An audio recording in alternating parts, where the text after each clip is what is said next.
Since the two-pot system launched in September last year, South Africans have withdrawn more than 43 billion rand. That's 32 billion rand collectively after tax. What are people spending this money on, and what is the impact on financial survival and long-term planning? Well, Rob Southey, the head of asset consulting at Momentum Corporate, joins us now. Good afternoon, and thank you for your time. Thanks, Juliet. Thanks for having me.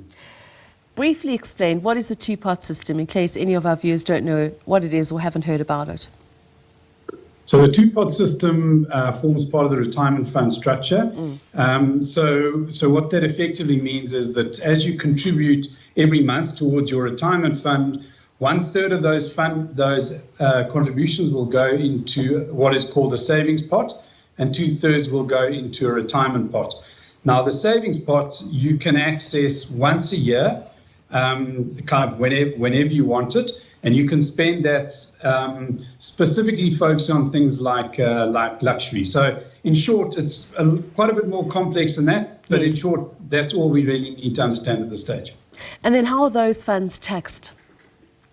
So they're taxed at your marginal rate, and yes. That's certainly been something that many people who've been withdrawing have been a little bit taken aback by. It's been very clearly communicated from the start, but people are taxed at the marginal rate, not at the rate that you're taxed when you retire or withdraw at retirement. Now, according to National Treasury and the 10 times investment retirement reality report, I think that's 2023-24, only about 6% of South Africans are on track to retire comfortably.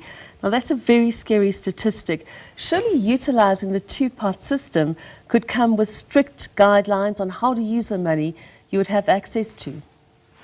Yeah, so that 6% needs to be understood in context, and a lot of this comes to the fact that when people move jobs, they access and they withdraw their funds in their entirety, and you can spend it on anything from a holiday to paying off debt or whatever the case is. So the two-pot system is aiming to alleviate that somehow. So when you move jobs from now on, anything in your retirement pot you cannot access.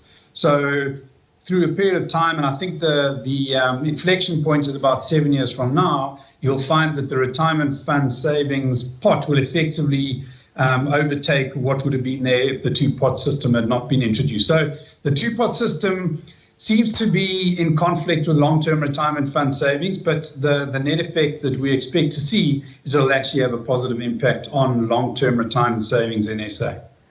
What are people using the two-pot system using the money for?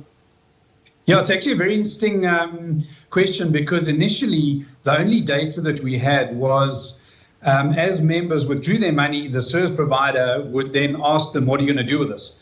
And, you wouldn't really go and say, I'm going to go and spend it on wine, woman and song. So, the first thing you're going to say is I'm going to spend it on repaying debt. So that's kind of all we had. And there were numerous surveys that came out that said people are going to be withdrawing these monies and servicing their debt. The banks came out and they said, the major banks, we're not really seeing this. The Bureau for Market Research came out with a report in February looking at what people had done up until the end of January. And what it seems like is happening is that it does seem like members are using the two-pot money to pay down debt. It does seem to be more in the informal lenders, because we're still not seeing the major banks saying the debt is being repaid. They were using it to pay off cell phone debt, education loans, etc. And then, very interestingly, October last year, so two-pot went live 1 September, so you could withdraw you could access that from September onwards. October, just the month of October, saw the most single month of second-hand car sales in SA since 2012. So it definitely looks like people went out and put down payments on their vehicles. So that's those are the key elements that we've seen. Well, thank you very much for that. It's certainly something we will be tracking. Rob Southey, Head of Asset Consulting at Momentum Corporate.